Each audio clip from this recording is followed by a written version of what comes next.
she's also a he? More. I like more. Well, I'm bisexual, actually. Oh. Yeah. I go both ways.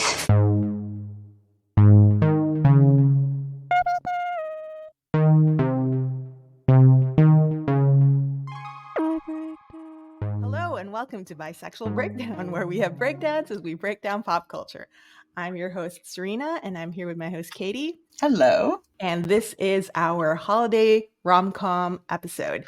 And we are joined today by our friend Mayo, who will introduce themselves shortly. And Mayo is on this podcast because they are our subject matter expert on the holiday rom-com genre. So Mayo, before we start, would you like to introduce yourself? Hi, I'm Mayo, mayonnaise toffees, if I'm in trouble. And yeah, I watch a lot of really bad Christmas rom-coms all the time through December. It's a bit of a problem. I've known Katie and Serena for 3 years now. Yeah, when did you join the server? I think Mayo was there from the start. Yeah. I think so too. Yeah. Yeah. So it's been, since like August 2020. And despite best efforts, you haven't got rid of me. So here I am. We would never. No, we would never.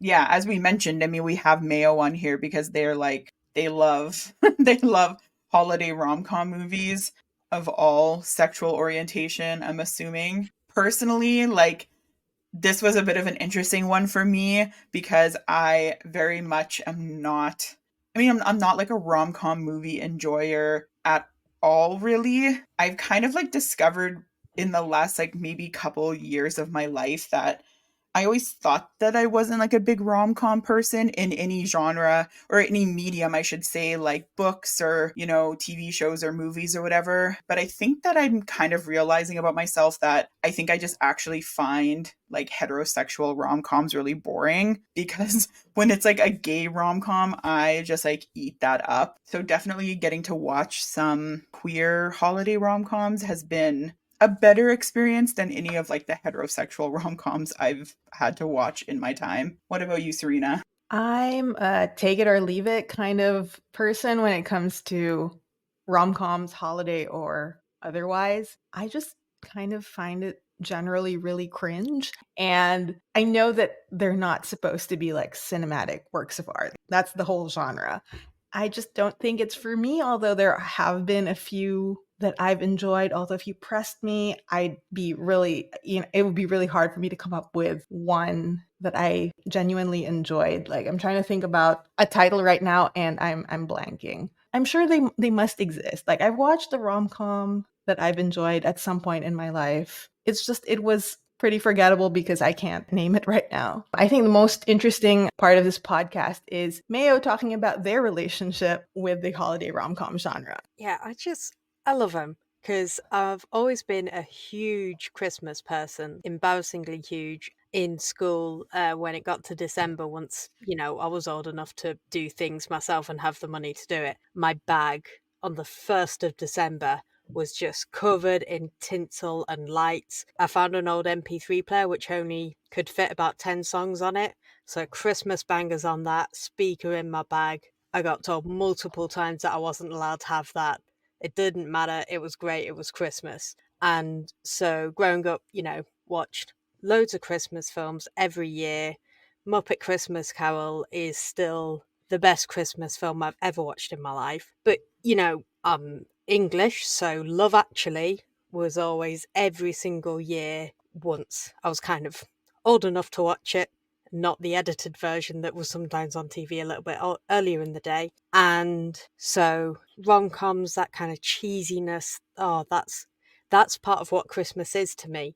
And then because we don't have Hallmark here, or if we have it, you have to pay for it, and I don't. So I really got into the cheesy, really bad Christmas rom-coms when Netflix started putting them on. And that was me done. By that point, I was living on my own. And when it hit December, no one could stop me from just watching Christmas rom-coms from the moment I finished work to the moment I went to sleep. I love that about you. And that's why you should live with people. That's so on brand for you, Mayo. I didn't realize that Netflix had that many holiday rom-coms. Or do you rewatch a lot of them? Or are you like consuming new holiday rom-coms like every year? What does that look like? So it's a bit of both because The Night Before Christmas came out in 2020 or 2021, something like that. That one, if you haven't seen it before, it's a really, really believable story of a medieval knight who gets transported to the modern day and falls in love with, what's her face from High School Musical? Vanessa Hudgens? Yes. Yes, and that's fantastic. So that I watch like repeatedly every December, and like I rewatch, Christmas Prince trilogy and the other Vanessa Hudgens trilogy, which, by the way, both the Princess Switch and The Night Before Christmas, both starring the same actress in the lead role, are in the same universe as A Christmas Prince, which means that in Princess Switch, there are 3 people who look identical, and that now means that there are 4. Only 2 of them are related. That wasn't the question. but yeah, I do also watch the new ones, and there are ones that have been on my list for a few years that I still haven't watched. Like there's one with Rob Lowe, I think, called Holiday in the Wild, and I keep being like, I'm going to watch that, and I still haven't. So, this December, there's definitely a lot more on Netflix than I thought there was, and I think they've been adding more and more the past few years.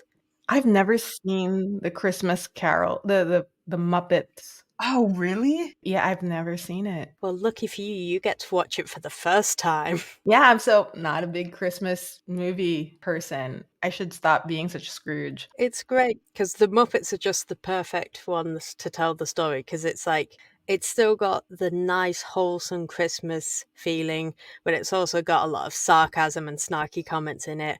And it's also got the third ghost in the Muppet Christmas Carol is, I think, the scariest character that I've ever seen in anything, including in my adult life.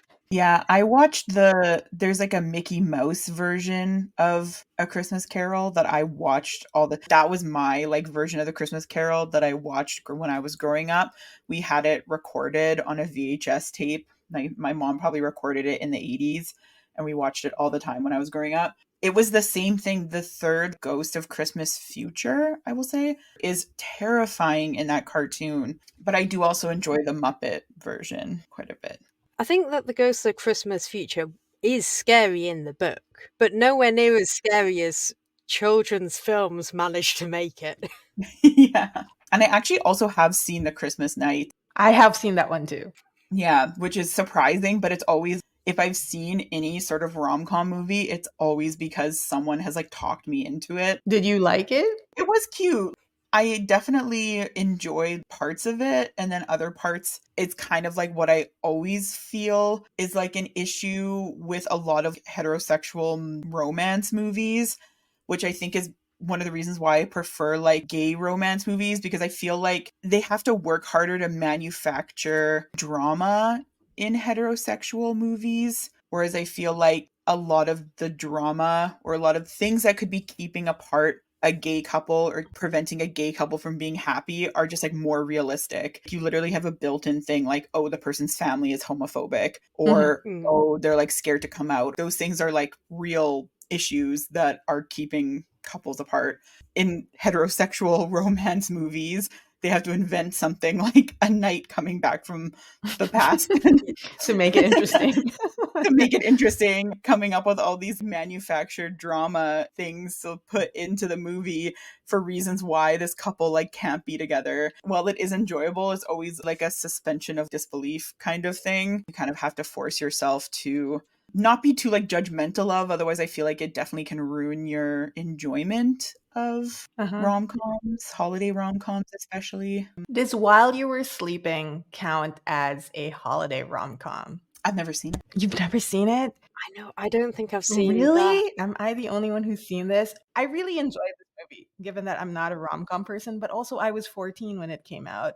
it is a romance and there's a lot of misunderstanding and stuff that happens over the holidays. It's starring Sandra Bullock, and I genuinely like this movie. I have not revisited it as an adult, so I don't know if it holds up, but I remember being a teenager really liking this movie. In the years since, I've thought that that was a particularly good example. Like, it was well done. It wasn't cringy. The acting felt genuine, and like the story felt, as absurd as the premise of the story was, the characters sold it, and I bought into it and was really invested in it. So that's one example of a holiday rom-com that I genuinely enjoy. And that was in 1995, and I don't think I have a more recent example. When you said, does it count as a holiday rom-com, the one that immediately came to mind for me was When Harry Met Sally, which I think every single year on New Year's Eve it's on TV somewhere so that it hits midnight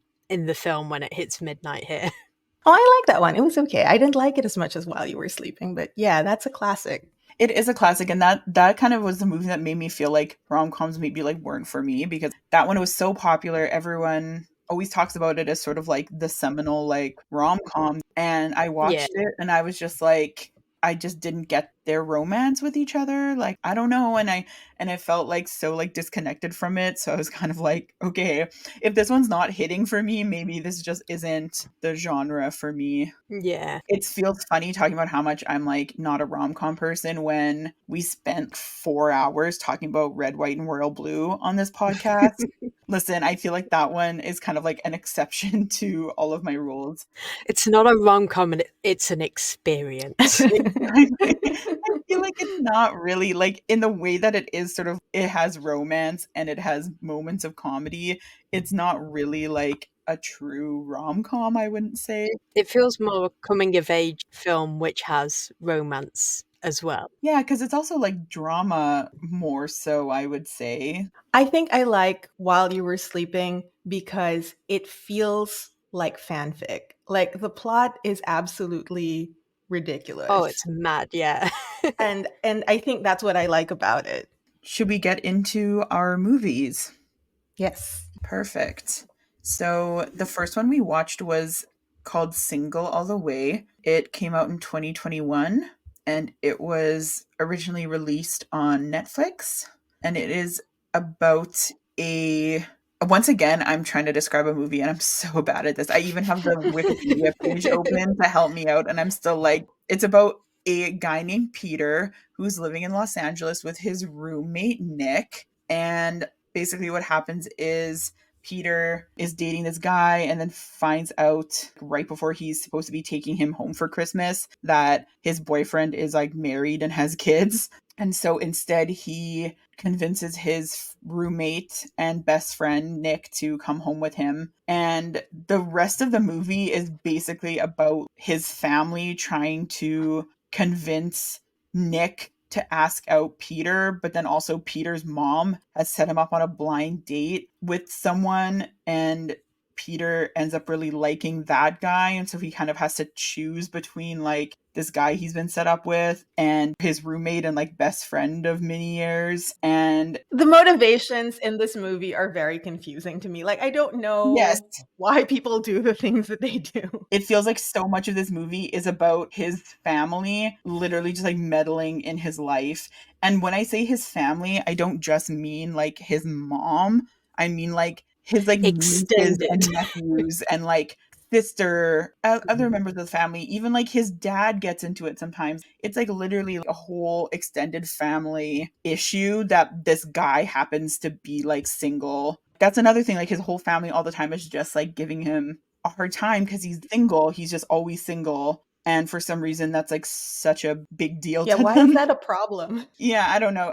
I feel like it's the entire time I was watching that movie, I was like, I don't know if this is genuinely an issue that people have. My family isn't like that at all. Like, if I was dating someone, I could bring them to like a family event and it would be like totally normal. And if I don't bring someone to a family event, no one's like asking me why I'm single or if I'm dating someone or why am I still single. Like, Do your guys' families like meddle in your guys' lives like that? I mean, not to No. the extent that this family does, because that's just ridiculous. But I think that, I mean, at least in my culture, once you're out of college, there's a lot of pressure. It's like, oh, when are you getting married? And the clock is ticking. And why are you not dating someone? And that always comes up around the holidays when there are family gatherings. But even that, like, it's nowhere near as intense as it's depicted in this movie. It just kind of feels like, do you not have anything else going on in your lives? Is Well, that no, they live in a small town and there's only one bar, and apparently nobody does anything but meddle in other people's love lives. Also, how is it that small of a town when there's apparently a ski resort right nearby? Like, how is there not a tourist industry there? It was just really over the top in that like depiction of a meddling family.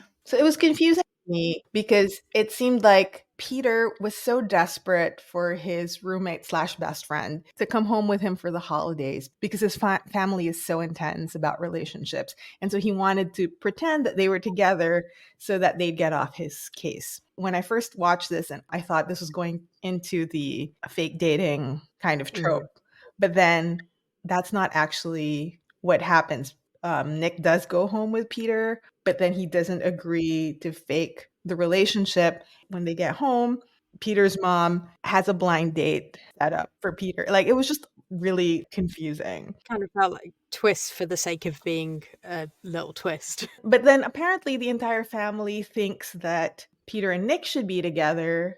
And so there's like a lot of scheming behind the scenes, trying to convince Nick to declare his love for Peter, but at the same time also encouraging Peter's blind date. So it's like, well, just pick one of them. We don't care which one. Just end up with Yeah. somebody. Well, yeah, and that's kind of the weird thing again is that like they're just giving him such a hard time for being single that it's almost like they don't care who he ends up with as long as he ends up with somebody. Shouldn't you care more about like the quality of the person that your family member ends up with than like just the fact that they're not single? Part of it was also they wanted him to end up with someone local so that he'd move back and be with his family. Yes, which he did want to do anyways.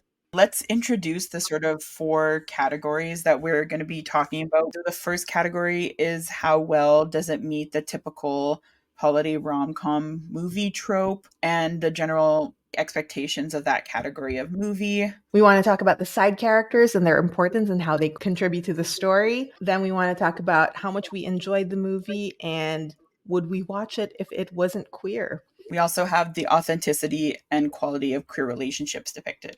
Let's go through these categories for Single All the Way. So how well does it meet the typical holiday rom-com movie tropes and the general expectations of that category? Over to you, Mayo.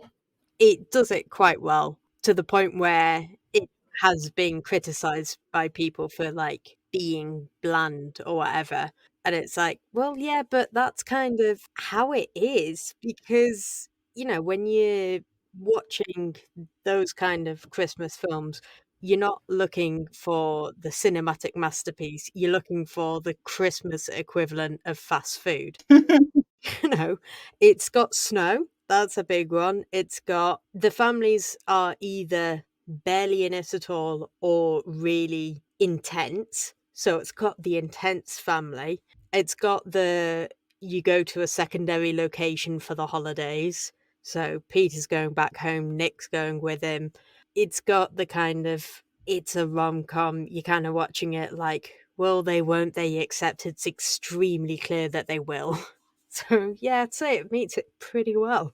I will say that one thing that was kind of nice about this one is that it didn't really have that having to come out to your family kind of thing. All of the queer characters in this movie are like already out. There's nothing to do with that. Like it's kind of like refreshing to see a movie where that's not even ever really an issue. Nick's parents are not in the movie. So May, you said something interesting to me before we started recording, that one trope is that one character's parents are always dead, which I never thought about before until you brought it up.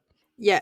So usually there's at least one parent of one part of the couple is dead because it means that you've got the nostalgia of how Christmas used to be. And, you know, it's got that whole thing of these films were all about the magic of Christmas, the magic of the holidays. And part of getting there in your film means that the person has to start not really buying into the holidays anymore. What seems to be a really easy way to do that is kill off one of the parents before you get there, and then they've got that kind of nostalgia of how it used to be. It also works really well when one parent for each of them has died, because then they've got that to bond over as well. Here we've got Nick's parents. I think specifically Peter always talks about Nick's Christmas with his mum, and that also feeds in quite nicely to the whole bring someone home with you for Christmas, because it means that you're not competing with their parents to go back with. Let's talk about the authenticity and quality of the queer relationships depicted in this movie. How do we feel about, well, there's two relationships actually really in this, because there's Nick and Peter, and then there's also the guy that Peter's family sets him up with, whose name I can't remember right now. I haven't a clue. Which I think tells you how great we found their relationship. His name is James. It's James. There we go. So yeah, so there's Peter and Nick, and then there's Peter and James. I think obviously Peter and James isn't great. I think that a big reason that Peter sort of even felt like things were going well between him and James was because one of the parts of this movie is that Peter kind of wants to like move back home. And so he's thinking like, oh, if things work out with James, then, you know, James lives in his hometown, so he can move back and he can be with James and things will be great. I don't know if there's really anything going on there between them. Yeah, I don't know how that first date progressed into a second and third date, because they didn't really seem to have anything in common. Like, why do these two people like each other and want to keep seeing each other? Well, I think for James, to be fair, James does say on that first date, like, yeah, the radius on Grindr is kind of insane. So he might just be desperate. Yeah, I was thinking that too. I was like, I bet you anything, a big part of it for James is just literally like, well, there's no other options, so what am I going to do? Which again, it's like, why do you live there then, I guess? Because the skiing. The skiing, yeah. Surely you're meeting people regularly at the ski resort. I don't know how ski resorts work. I mean, I live fairly close to a really big ski resort town that I was actually just visiting recently. And I met up with a friend of a friend who moved there to live and work. Like that's something that a lot of people do in this area, is they move to that kind of small ski resort town to live and work as like just for like a while, you know, like some people will be there for like 6 months, a year, like whatever, and then they'll move back. It's got a lot of turnover, I would say, but also there's a lot of different types of people from a lot of different places. Like there's a lot of people living and working there who are not even from this country. Like people will come from all over the world to like live and work there. And yeah, I don't know, it just seems like part of those people would be gay people. Like that's kind of like a weird thing where it's like they're acting like They're the only two gay people in that town. and I actually kind of don't buy that, especially if it is like a resort town with like a big ski hill nearby. There would be all kinds of people coming in and out of that town. Like I said, I really think that that is sort of like a weird thing that people get wrong sometimes in like gay media, being like, oh, there's no gay people around. It's like, I don't believe that. Yeah, I mean, if you're straight, maybe you don't see them or you don't interact with them, so you wouldn't know. But like, there can't be just two gay guys in this ski town. Come on. Growing up, I thought, you know, our small rural town, there weren't that many queer people there. But like, not only are a significant portion of my friends queer, but also like my family's bakery has ended up with a weird thing where like, I think about 80% of the people who work there after school or on weekends have ended up being queer. We've ended up a very queer-friendly bakery, and I don't love think it that. was on purpose. That's really cute. I feel like people think that for some reason gay people just don't exist in smaller places, and it's like, no, they do. They just usually congregate in bigger cities where there's going to be a bigger like gay population, but like they're coming from everywhere. Mm. They're being born in all corners of this planet. Whatever. If we're taking what the movie says at face value and assuming that, okay, maybe he is literally the only like gay person in that town, then I guess it would make sense if he's like trying to make it work with Peter because he thinks that that's like his only option. And maybe Peter is just feeling like bad about being cheated on. And so he's like, well, this guy's here and he's being nice to me. So I guess that's better than my douchebag boyfriend. Part of it is wanting to make his mom happy because she set it up and she really wants it to work out, which is a bad reason to get into a relationship to make other people happy. I think we don't need to even say that this is a spoiler, but obviously they don't end up together. Because he ends up with his best friend of 9 years and roommate, Nick. How realistic do we think that these two have been best friends for 9 years and living together? And apparently they've been in love with each other this whole time. They were just scared to admit it. 9 years? That's a long time. That's a long time. Particularly when they say, like, they make a point of saying Peter always picks badly when it comes to boyfriends, but he's had a lot of them. And I assume that Nick will have had a few. So, like, surely at some point, if you're in love with the person that you're living with and they're bringing other people around, surely at some point, one of you moves out or does something. You wouldn't just be in each other's pocket for 9 years. I mean, the length of time is unbelievable to me. Like, if this was a fairly recent thing, like they started living together a year or two, okay, maybe I'll buy that. But like, you've been suppressing those feelings for nearly a decade. Come on. Something about the way that Peter is sort of like blind to how much Nick does like for him, if that makes sense. Do you know what I'm talking about? It's sort of like Nick will like bend over backwards for him, and it just seems like Peter is sort of like blind to that a little bit. Mhm. Like he's been acting like the boyfriend this whole time. Yeah, a little bit. I don't know if I love that. It seems like a little bit of An imbalance. I feel like that is sort of like a romance or like a rom-com trope where like the main character has like a best friend that's like in love with them and the best friend is like will do anything for them and they just like take that for granted kind of thing. Mhm. I mean, that's shitty in a queer or straight story. I don't love that dynamic.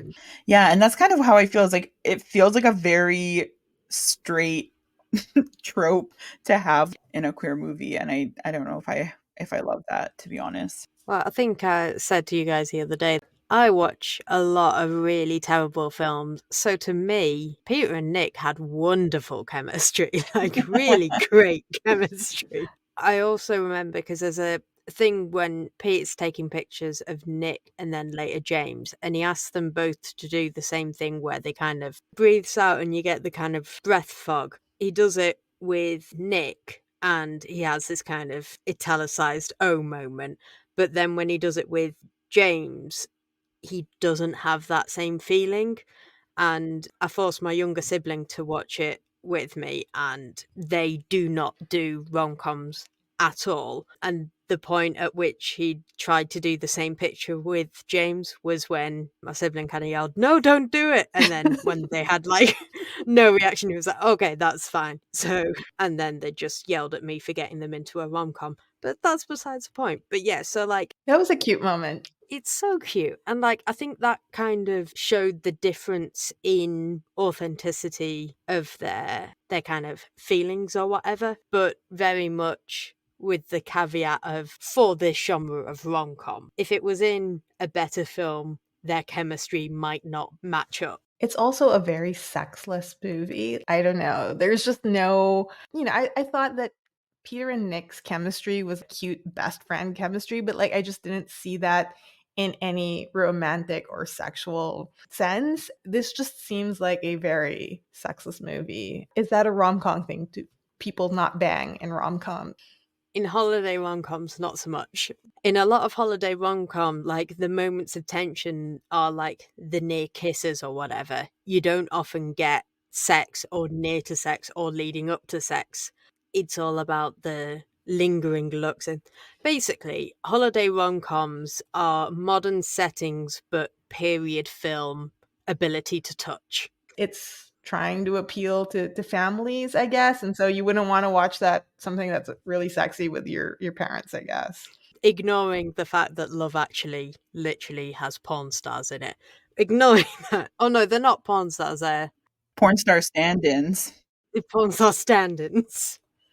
Let's talk about the side characters and how they contribute to the story. So, pretty much for side characters, what we have is like Peter's family. That's kind of it, really. Mm-hmm. If I had this family, I don't think I would be going home for the holidays. That's all I'm going to say. Besides the fact that they are very accepting of him and his being gay, which is very nice, I think that Mm-hmm. pretty much everything else about them is so damn annoying. They are intense and they are high pitched, and that's not necessarily their fault, but when they go higher and higher, when they're getting more into the meddling, I'm just like, can you just drop it down again? Let's just start over. Yeah, because it's not just the parents or the sibling or the aunt, like even the nieces and nephews are in on it and like kind of egging their uncle to hook up with his best friend, which is weird. Like, why do you guys care? You're children. That's like the most confusing part to me, is that his two nieces, who I think are supposed to be like, I would say like 15, 16 maybe, are like so obsessed with trying to like get Peter to get together with Nick. And I'm just like, did anyone who was making this movie, have they ever like met a 15 or 16-year-old? I literally cannot think of anything they would care about less than like their uncle's relationship. I'm like, again, maybe this is coming back to the fact that they live in like a small town, but it's like, don't you guys have anything better to do? I have nieces and nephews who are that age who live in a small town, literally could not care. So yeah, I don't think that's very realistic. Yeah, no, I grew up in a small town, and no, that's weird. I don't know if I was invested in anything that much when I was invested in things, but not like adults' relationships. Yeah. I think if you're obsessed with any relationship at that age, it should be fictional. Yeah, go read a fanfic, kids. Yeah. How do you feel about the weird aunt who is played by Jennifer Coolidge, who is just being Jennifer Coolidge in this movie? I don't know. I didn't really understand why that was like even a necessary part of the story, if that makes sense. I think they just wanted to put Jennifer Coolidge in this movie. Yeah, they got it for the sake of having her. Yeah, that's fair. Cause like it just seems silly that like all this other stuff is going on. The dates and the fact that like his roommate is there and they're kind of like falling in love with each other and like blah blah blah. And then all of a sudden on top of all of that, he has an aunt who like directs the annual kids like Christmas pageant, and she's like freaking out that it's not gonna like work out. And so both Peter and Nick have to come in and like save the day basically and like put this Christmas pageant together with her. And I'm just like, what is the, I don't know. I mean, maybe it was just forcing them to work together, but it's like they're already close. And the whole point was them spending time with the family. Like they were already doing that. Like you didn't need to force more proximity between these two people for them to realize their feelings for each other. I don't know. Also, the timing of the pageant seemed to be just weird. We suddenly have to spend all of this time together. Like, who's just dumping their kids on random people for days before Christmas? So, actually, no, yeah, that makes sense. It's like, we've got to get stuff ready. Go, you. Yeah, get them do out of here. this. I don't know though, because like Christmas pageants aren't like a big thing where I'm from. So maybe if they were a big deal where either of you guys grew up, but like it seems like something that would be planned like a month in advance. You would slowly start putting together, or even more than a month, 2 months in advance, slowly putting together this pageant, and not like you said, like 3 days before Christmas, all of a sudden they're like, oh crap, we have to redo this entire pageant. Like, let's go. I don't know. It seems silly. Which is so unnecessary. Like, I can understand if you have to manufacture drama, but like this just seemed completely pointless and wasn't even very entertaining. Should we talk about? Did we enjoy the movie? Yeah, I was gonna say we just ripped this movie apart. Now we're like, so did we like this movie? But did we? Did you guys enjoy this movie? And would you watch it if it was a straight movie? No. I mean, I wanted to like it. So, I mean, I watched it when it came out, hoping that I would enjoy it because it is a queer movie. And no, I feel the same way about it as I feel about most straight holiday rom coms. Just not for me. And I feel the same way I do about most straight holiday rom-coms, so I loved it. And I've watched it multiple times because it's sexless and it's bland and it's terrible and it's Christmassy and it's silly, and that's what I'm looking for. I'm looking to switch my brain off for however long the film is and just surround myself with Christmas. I love that for you, Mayo. That's so cute. Could not be me. No, I was gonna say, I feel the same way as Serena. Where like, I mean, I didn't watch this when it came out. I didn't even know about it. But definitely, like, it's one of those things, like I kind of already said, if someone was like, sit down, we're going to watch this movie, I'm like, okay, that's fine. But definitely not something I would ever choose to watch by myself, which I guess I also didn't this time because we watched this together. So I still didn't watch it by myself.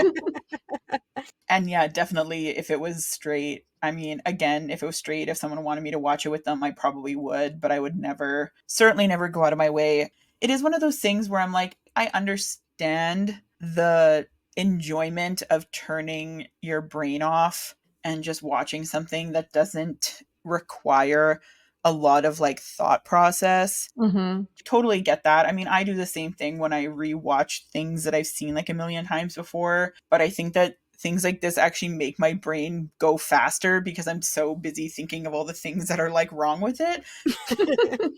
And my brain doesn't turn off. It just instead is like, well, why would they be doing this? And why is this happening? And why would they make this decision? And why is this person acting like this? Like it kind of just does the opposite for me, I think.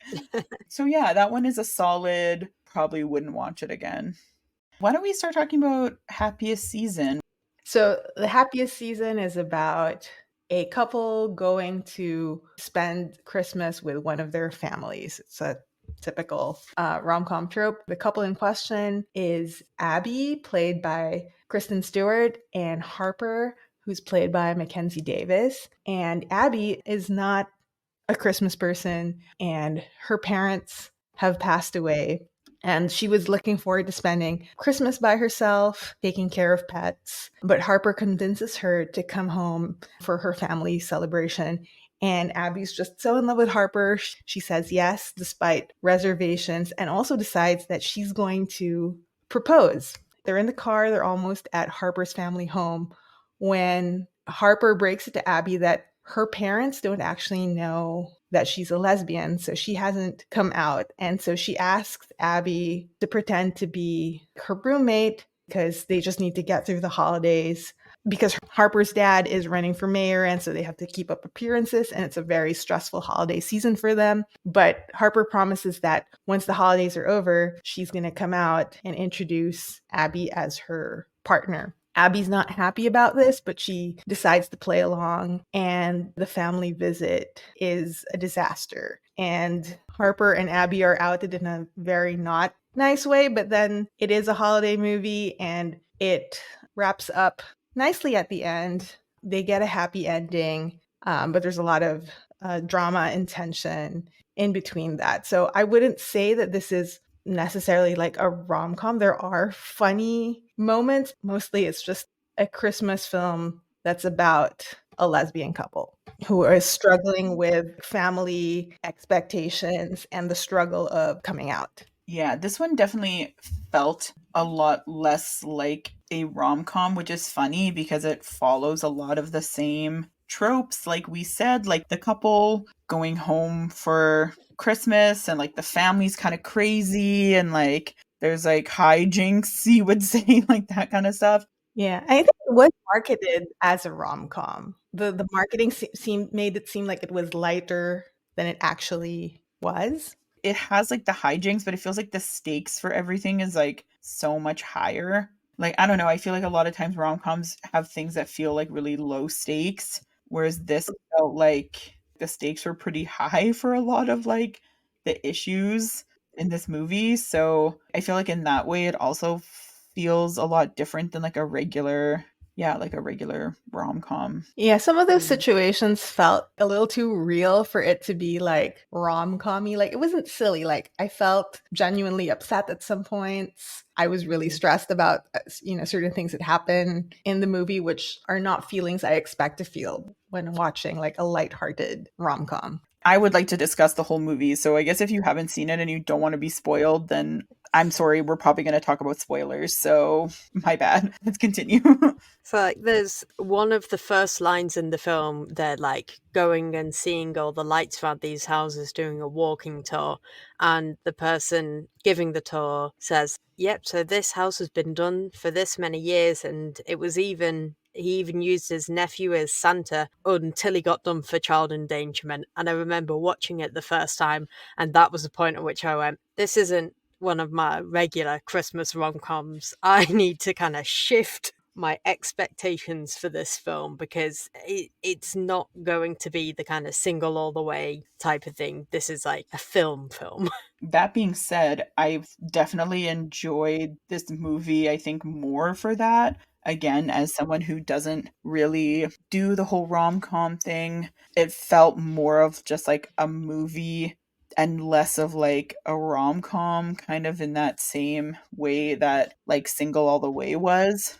But let's talk about how it meets the typical like holiday rom-com movie tropes. We kind of already got into that a little bit. Like it's got like the crazy family and stuff like that. But what else is there maybe to this movie? Bringing someone home and pretending to be in a relationship. In this case, it's pretending not to be in a relationship. So they flip that trope. Got the people from the past. So you've got her ex-boyfriend and her ex-girlfriend, just the intensity of the family, but like in such a wildly different way to Single All the Way. Yeah, and I think the pressure comes from the kind of family that they are. So Harper's family is a political family. I think her father was a councilman or something and then was running for higher office. He was trying to get elected as mayor. And it seems like their family is very concerned about appearances and their standing in the community, which is one of the reasons why it was so hard for Harper to come out, because she felt like she had to conform with these expectations and they had to maintain like this facade for the public. And so that added so much more pressure to like general coming out pressure. And it was really straining her relationship with Abby. Yeah, because like Harper had seen what it looks like to kind of almost lose that respect from their dad, because her sister and her husband used to be like high power lawyers or whatever. And then when they gave that up to have their family, that became the only thing that was important about them, was the fact that they had the family. So even though her sister still has, the brain for politics and law and whatever that she had, their dad doesn't care about that anymore. He only cares about kind of photo ops with the children, mentioning how great and family orientated, one of his daughters is. And Harper is the career one. She's the smart one. And she has to maintain this appearance of she's the one that the dad brings around to talk to donors and politicians.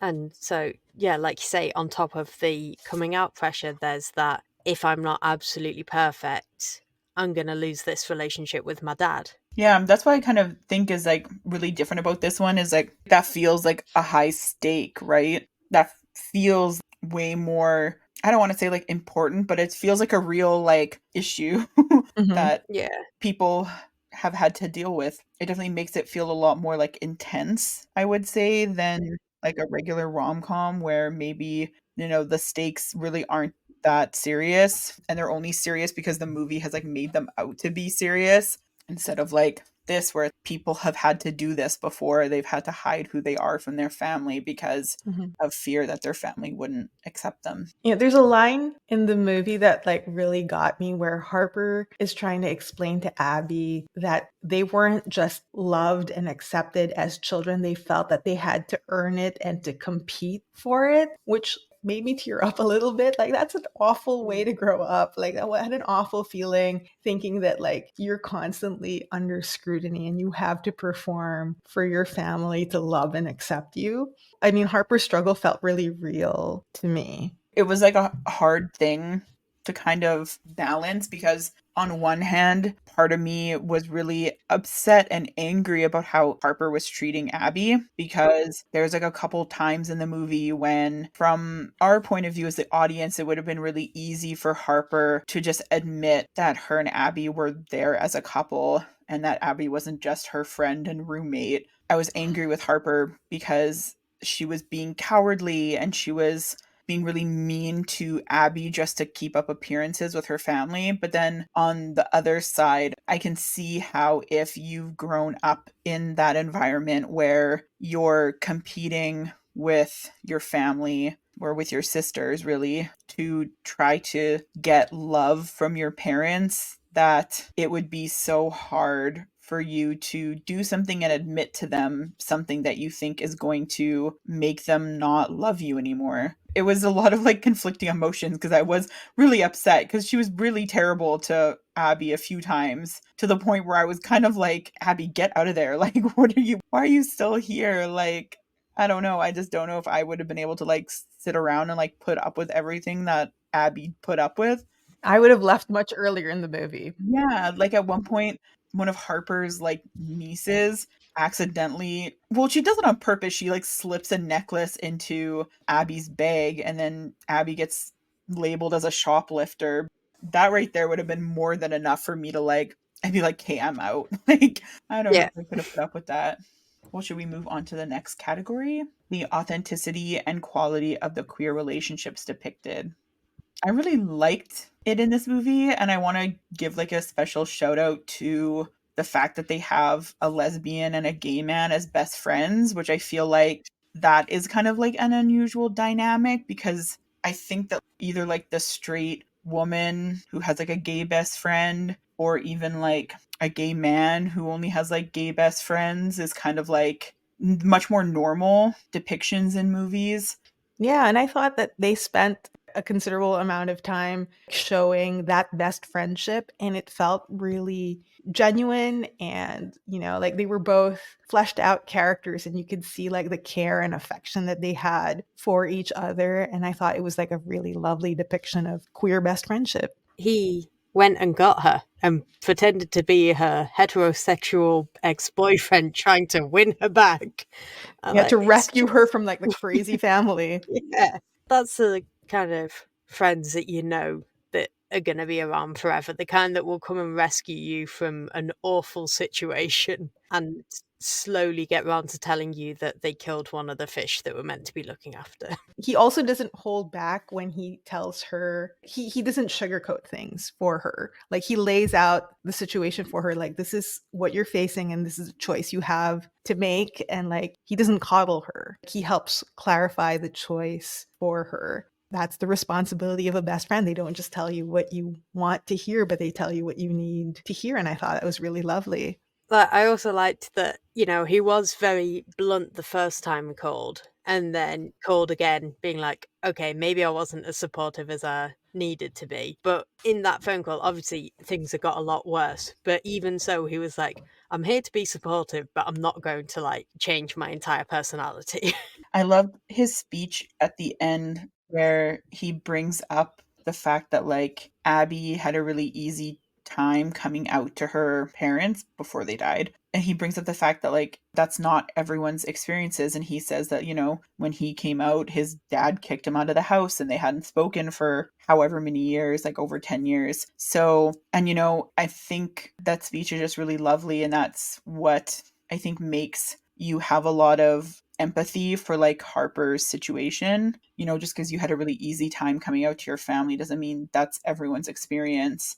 Yeah, and I like that he told her that it's okay that Harper's not ready to come out, but it's also okay for you to not want to be with that person who's not in the same place as you with regards to, being out and comfortable with their queer identity. Like, you can love that person, but you don't have to live that life. Like, you don't have to accept being shoved back into the closet because they're not ready.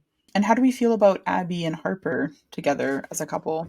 I think it's difficult because, like, a lot of the film, we see Harper as she is when she's in that high stress situation, because the Harper we see in the opening scene of the film is really carefree and silly and just loves Abby so much, and like so much that she wants to wake up with her on Christmas morning. But then the majority of the film, we see Harper who's really tense and who's, focused on catching up with her old friends, and that does include her ex-boyfriend, and competing with her sisters, and like ditching Abby at these events because she has to go and talk to people for her dad. It's kind of hard to root for them, even though, we obviously want to, and they do end up together, and I think it's great that they end up together. But the Harper that you see through the majority of the film isn't someone that you would want Abby to end up with.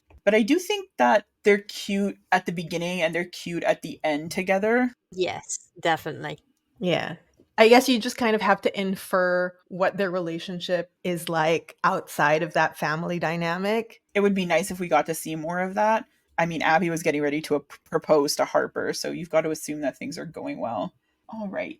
Side characters, their importance and how they contribute to the story. I really like the side characters in this movie so much more than I like the characters in Single All the Way. I felt the side characters in this movie felt like real people. Even Jane, like the youngest sister, who in another movie might have been treated as like a joke character because, she's silly and they make fun of her and she's the butt of a lot of jokes. But then she has like an actual personality and motivations, and she's actually one of my favorite characters. I was really rooting for her in this movie, and I was happy that they treated that character with like love and care, and that she also got a happy ending of sorts in this movie. I do love that, like, throughout the whole movie, she keeps talking to people about her little, like, sci-fi novel that she's working on. And then, at the very end, it, like, flashes forward to next year's Christmas. And she's, like, finished her book and it's published. And I just think it's really cute because, it's like, you're right. It could have very easily been, like, a joke. But she isn't really, and, like, her issues are kind of, like, dealt with, like, seriously. And also, like, I like that they also, like, at one point, Harper like, smashes a Christmas painting that she did, which was devastating to me. I was like so upset when she did that. Me too. I think that was the most upset I was the entire film. It was just that moment of, she's worked so hard. And they do treat that with respect too. Like, Jane is upset about it and Harper apologizes and they all talk about how beautiful the painting was. And I kind of like, because it could have just been like brushed off, as like a funny, oh, she smashed someone over the head with this painting. That could have been just like a silly moment in like another movie. But I like that that was like too far. Yeah, it was meaningful. And I think like Jane is the only person, well, aside from best friend who's played by Eugene Levy, Jane is the only person in this movie who is consistently being their authentic self. And that's kind of why she's shunned or, made fun of, because she is unapologetically herself and people think that she's weird because this is a family that's obsessed with appearances and prestige. And Jane is just her delightful, creative, weird self. And that gets recognition at the end of the movie. Like, they appreciate that that's who she is. And she has like this, she's vindicated. Like, she leans into the person she truly is and she becomes successful because she becomes a published author. At the end of the movie, everybody gets to live their best life. But Jane has been that person all along from the beginning. And she likes herself. When they're all yelling at each other, she makes a whole thing of saying, I know that you don't, but I like myself. And and in that room, the others don't. Yeah. They don't like themselves. And it's so important. I love Jane so much. And if this was your average holiday rom-com, she would have just been a joke character and it wouldn't have been taken seriously and you wouldn't have got the apologies. Mm-hmm. I just love it so much. And it is a beautiful painting. It was. And I would read her book. I love as well that right at the start it's mentioned that the best friend is a book editor, and you kind of forget about that until the epilogue bit, and then it's like, oh yeah, that's a great little connection. Yeah, and I love that every time that Jane tries to talk about her book, people are like, I have no idea what you're talking about. This is weird. But then there's that scene at the end where she's talking to Eugene Levy about her book, and he totally gets it. Yes, I love that moment so much. I was just about to bring that up because that was so heartwarming and I was like so emotional about it. I was like, oh my God, I didn't know that I like needed to see her like connecting with someone about that until it happened. And I was like, oh my God, I'm gonna cry. Yeah, I love that. John, Eugene Levy's character, and Jane are my favorite characters in this movie. I was gonna say we stand where John and Jane stands in this podcast. So I've just remembered Dan Levy. Oh, sorry, Eugene's. it's Dan Levy. Eugene is his dad. I'm sorry, Dan Levy. If you're hearing this, please listen to all the positive things we've said. We love you. You're fantastic. You made this movie for me. There's actually two big Canadian actors in this movie because he's Canadian and so is Mackenzie Davis. So we're all up in this movie.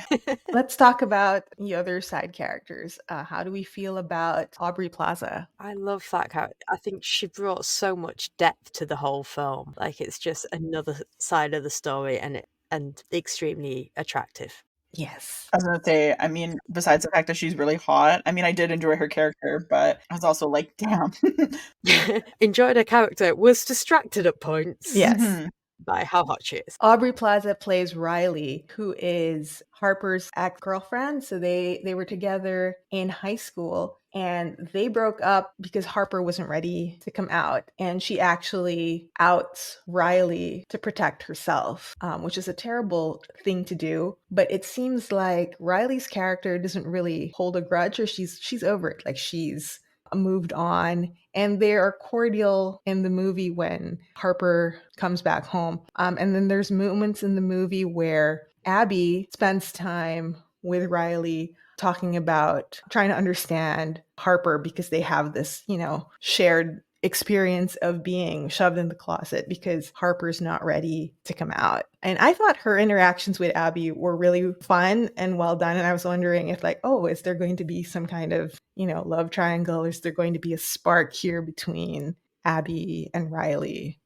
Because they seem to get along really well in this movie. And I thought their interactions were really fun to watch. Yeah, I kind of wasn't against them possibly being together because I thought that they also had really good chemistry and I don't know, I was kind of enjoying that. I mean, even just them being friends was really nice because I know that Abby has John, but John isn't really there, and he doesn't really see what's happening. Whereas Riley is there as a character who's kind of been through this already with Harper. And it was just really nice for Abby to have someone kind of in her corner and understanding what was going on and what it was like to exist in that world, which again, it similarly to Single All the Way is a very small knows each other kind of thing. Yeah, having someone who knows what it's like to live there and knows what it feels like to be in a similar situation, I think was really nice. She also understands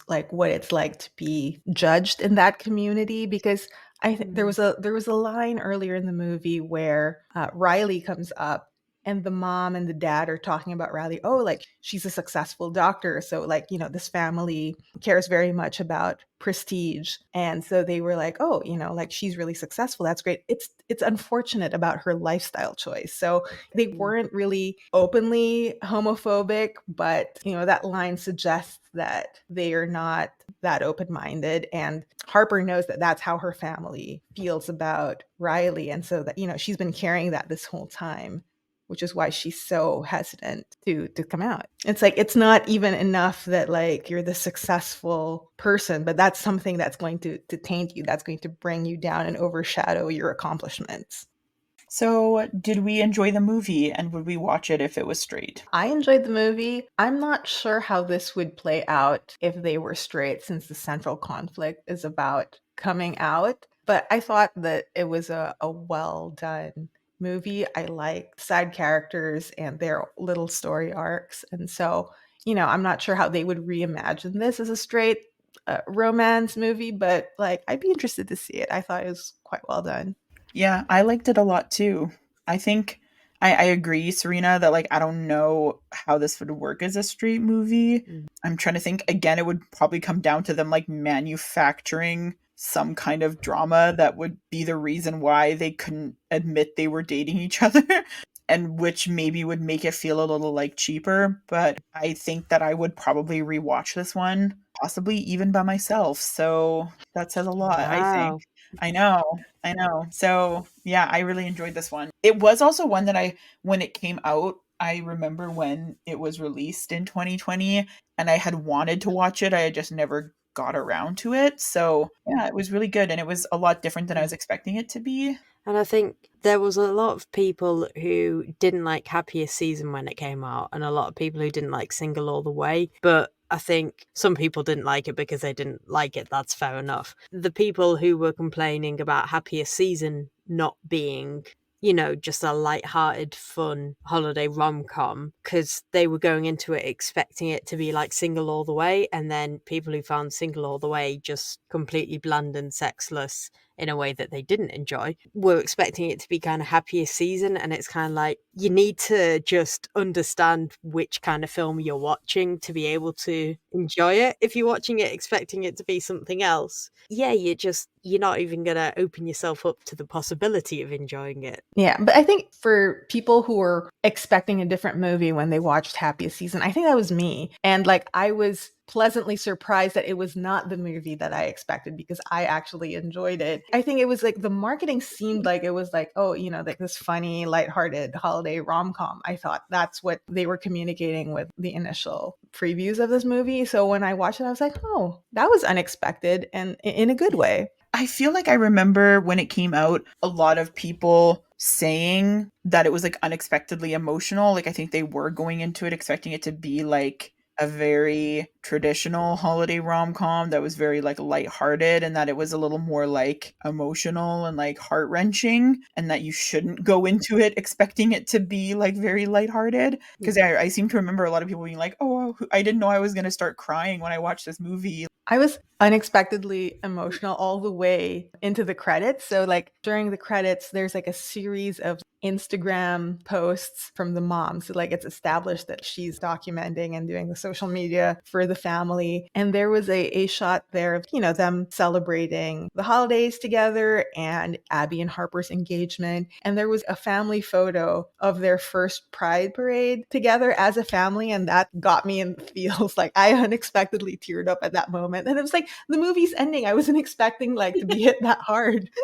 Yeah, that was really sweet. I really liked that inclusion. And I kind of liked that on that note of like the parents, about how they kind of like owned up to how they behaved throughout the years and how it contributed. Like the mom saying to the dad, we've been making our kids feel like this. Like, why have we been doing this? That kind of thing. And I mean, obviously it doesn't erase the trauma, but I mean, at least they kind of owned up to it and can probably start working towards fixing those problems. I definitely feel like the speech that the dad gave was a speech that one of the writers wanted to hear from their parents. Yeah, well, I think it's worth mentioning that the director, Clea Duvall, who is also an actor, mentioned that this is like sort of semi-autobiographical and is sort of like about experience she's had with her family. And so I'm wondering if it wasn't a little bit of wish fulfillment, maybe. Yeah. Because she is a lesbian, about maybe like the conversation she wanted to have with her family.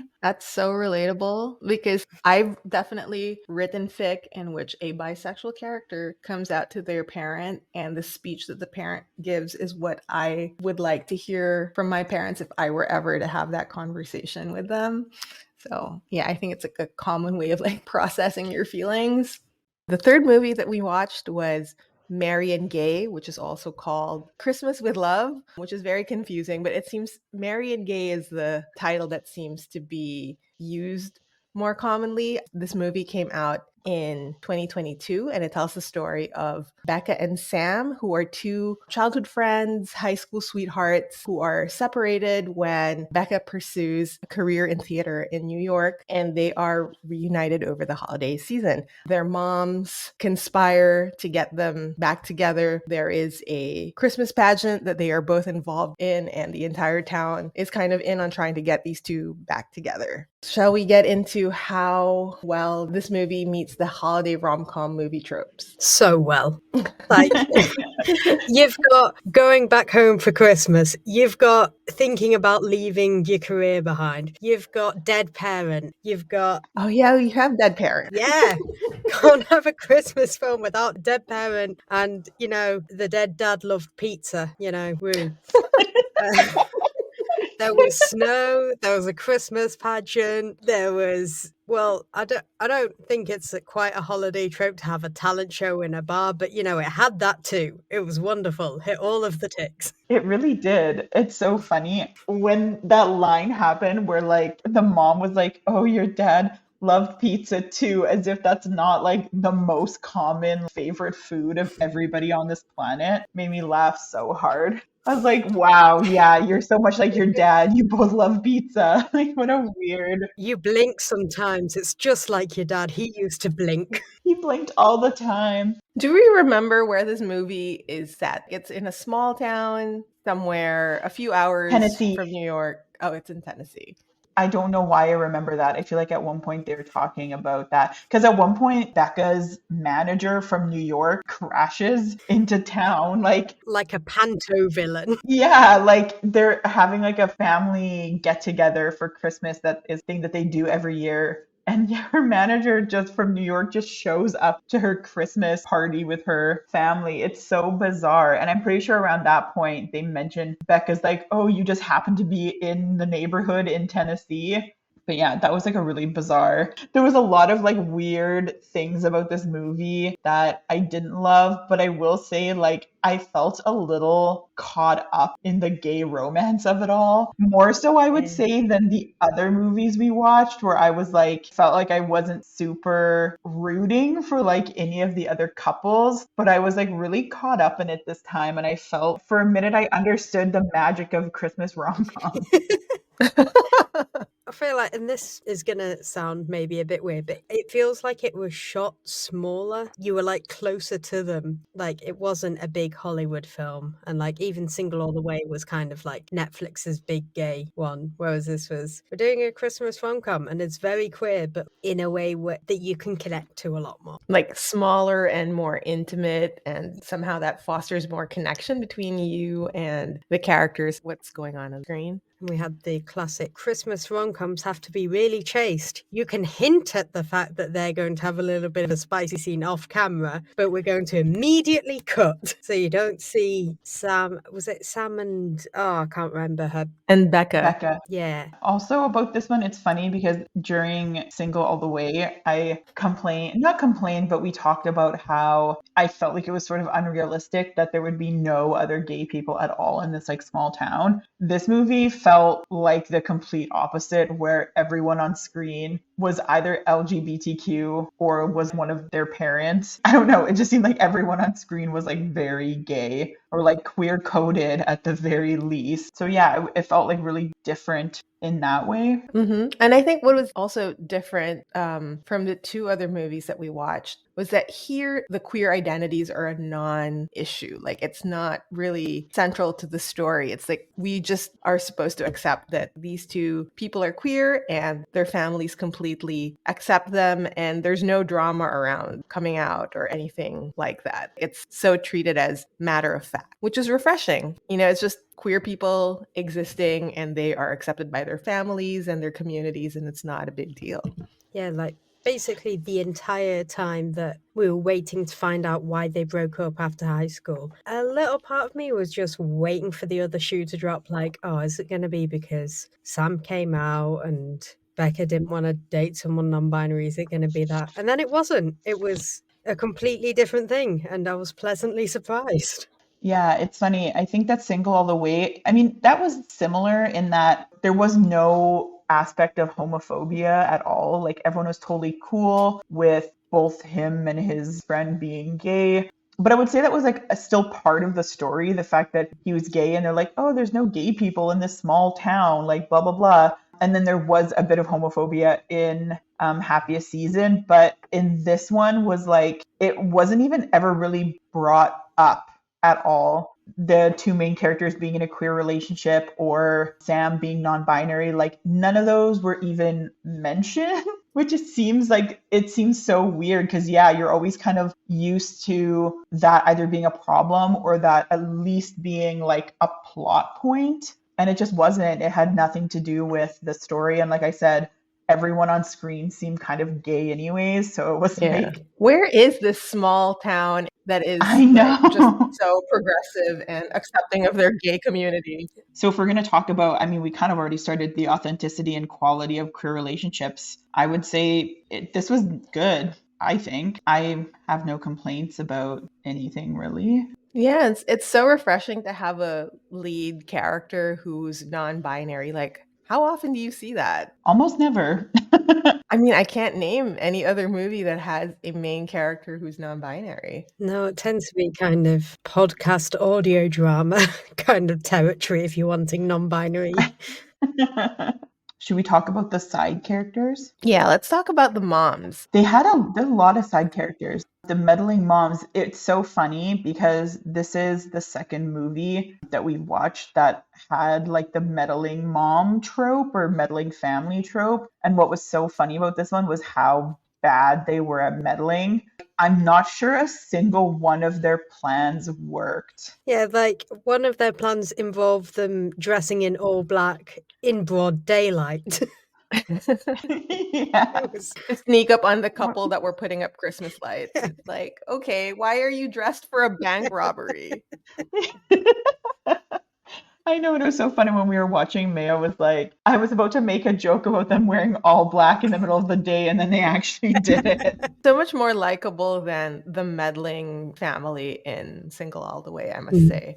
And I think as well, the fact that you know that they're friends because their families have been friends since they were little, but like they were obviously friends. It wasn't like just a throwaway line, like the way they interacted with each other. They were just clearly friends. And it's like, you're a lot more fleshed out as a character than the ones in Single All the Way. Other than the parents, there were like quite a few side characters. There was like Becca's brother. There's the person who worked at the bar with Sam. There was that woman who was like the juggler who was like who was at the talent show. I don't even know. I don't even remember her name or like anything. She was just there to be kind of like comic relief, but like was she juggling mouse traps? Yeah, she had a broken wrist or hand or something and was juggling mouse traps. What a weird. And then there was that guy who read poetry at the talent show and then was recruited by the moms during their daytime heist. The local twink, the local poetry Who was reading also twink. wearing black during the bank robbery. Yeah. I love the way he was like, so you're scheming and you're doing all of this. And they were like, yeah. And he's like, I'm so in. This is everything I wanted. Yeah, I don't know. I really like all of the side characters were kind of silly, but I actually kind of enjoyed them. I didn't find any of them annoying like I did in some of the other movies. Well, some of the other movies, mostly Single All the Way. I like the characters in Happiest Season. So yeah. Did we enjoy the movie? Yes. Yes, surprisingly. I was gonna say, yeah, it is kind of surprising because I don't know, like I think it was, you kind of maybe touched on this a little bit, Mayo. It was definitely, I would say, like the lowest budget movie that we watched. It felt more like the kind of really cheesy rom-com that I usually would like avoid watching. It charmed me. Yeah, even though I will say I feel like this one had a little bit of like a weak ending. It was really sudden. They had their issues and none of them really seemed to be resolved. Although this feels like a very like rom-com thing where it's like none of their issues were really resolved. One of the characters just made a big gesture and all of a sudden everything was okay. And I'm like, okay, but all of your guys' issues that you had before this are still issues. Yeah. Yeah. I mean, we should say that the reason why Sam doesn't want to get back together with Becca is because Sam thinks that Becca has a bright future as a Broadway star, and they are just like the small town bartender, and they don't think that they fit into this future that they see for Becca in New York. And so none of that is actually resolved. What does their life look like moving forward? Also, very important to note that the first Broadway musical that Becca was in was called Musical. Musicals. Yeah. They really lean into like, oh, Becca's a Broadway star because there is like a musical number where she's walking down like the main street of the town and singing. Oh my gosh, I almost forgot about that. It was very cringe, but also she sang it pretty well. But yeah, the movie does open with her like being on Broadway. In a Friends musical. Yes, in a Friends musical, which it's weird because I see that it's sort of Friends themed, but the implication seems to be that all of the characters in the musical work in like an office together, but the characters in Friends don't work in an office together. So I'm really confused about that because like it had like the Central Perk as like the backdrop of that musical. I was like, yeah, the characters in Friends don't work in an office together, and they were talking as if they were like co-workers. I don't know. It was really strange. I'll be honest, it did take me a while to clock that it was meant to be a Friends musical because I saw the Yeah. Central Perk and I was like, oh, was it even Central Perk? I think it was like something, a letter off that even because. Yeah, it was something play on word. But it took a few mentions of her playing Monica before I actually clocked that it was meant to be Friends. Pretty silly. Like, I thought that the way that they introduced Becca's agent was so over the top. There's this ominous villain music every time she's on screen. It was just like so ridiculous. Also, would we watch it if it was straight? Absolutely not. Definitely not. Well, Mayo might. Yeah, I would, but you know, I've got no taste. It's cool. I mean, I genuinely thought that the leads were charming and that they had like cute chemistry together. And I feel like they captured really the gay pining. There's a lot of these shots where they're kind of just looking at each other with this longing. And I feel like we didn't really get that from. Oh, well, maybe we did in Happiest season, not so much Single All the Way. I felt it more, like it resonated with me more for some reason. I think it definitely resonated more, but it's also the one out of the three of them that could be the most easily transplanted into being a straight one, because the other two, you could change like the bar from being a mostly queer bar to being a straight normal, whatever you call it, bar. Why am I struggling to describe a regular bar? So you could change that and like it wouldn't have the pizzazz that it has and it wouldn't be as impactful, but you could make it into a straight film. Whereas Single All the Way and Happiest Season, you know, the couples being queer is kind of central to the story in a way that this movie isn't. Which is kind of one of the things I like about it being a queer movie. Also, I was going to say, I do feel like it's interesting that they chose the non-binary character to be the one who stays in their hometown.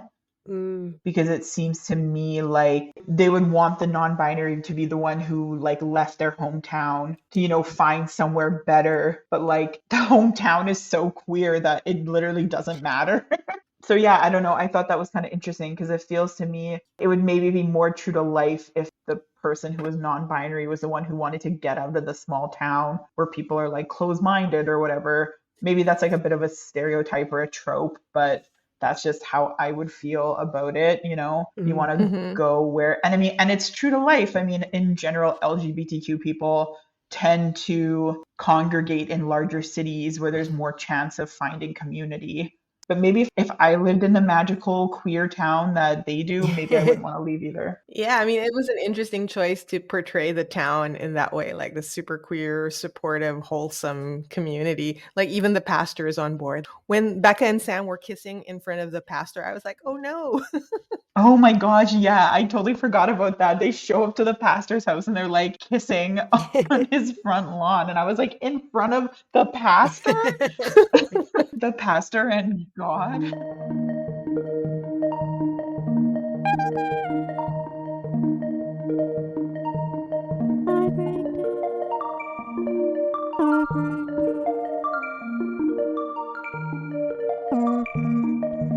All right. Thank you for joining us for our Christmas holiday rom-com spectacular. And thank you to Mayo for joining us for that episode. I'm really glad that we had them on because I think that they were a good like reference for all things rom-com, especially holiday rom-com, because We neither couldn't of have us done knows this on anything about. our own. Yeah, exactly. We needed a rom-com Sherpa.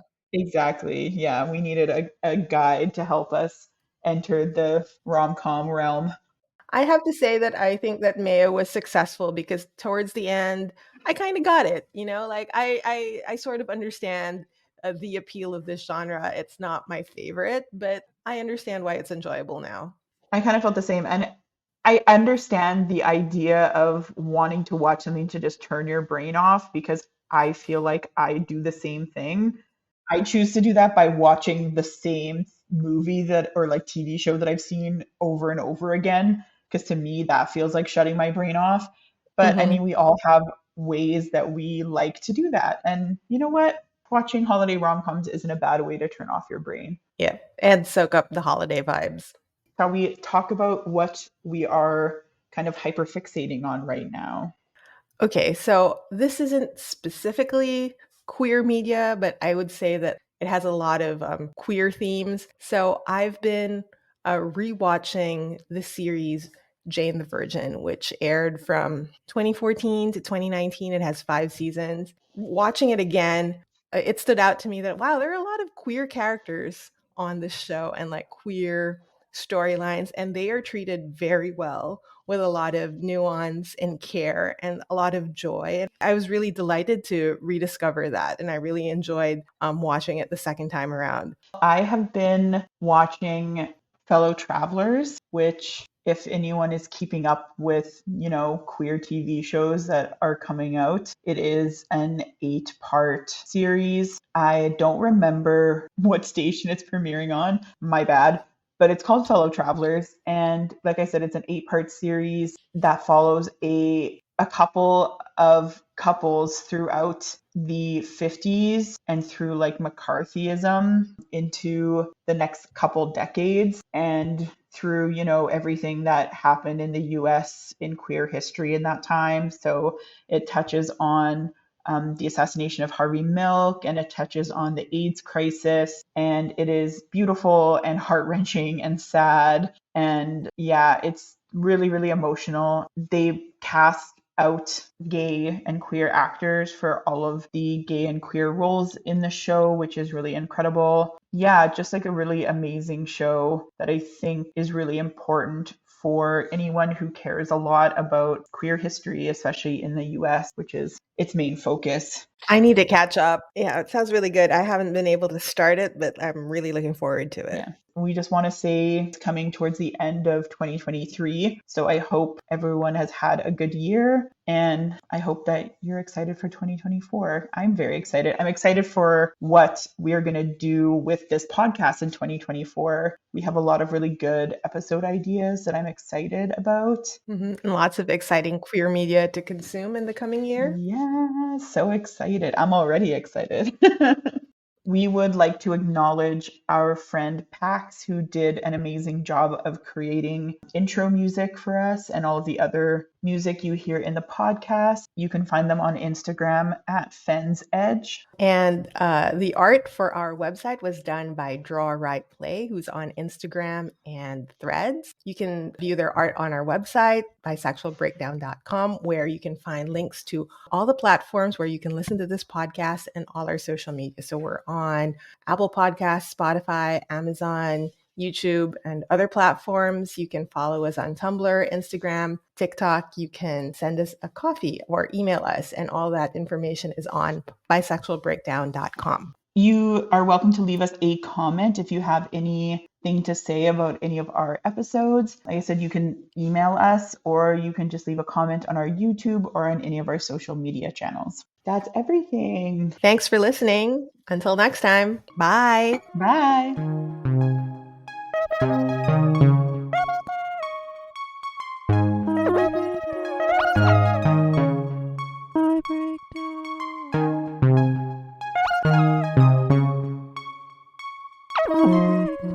We are both bisexual. That's so true.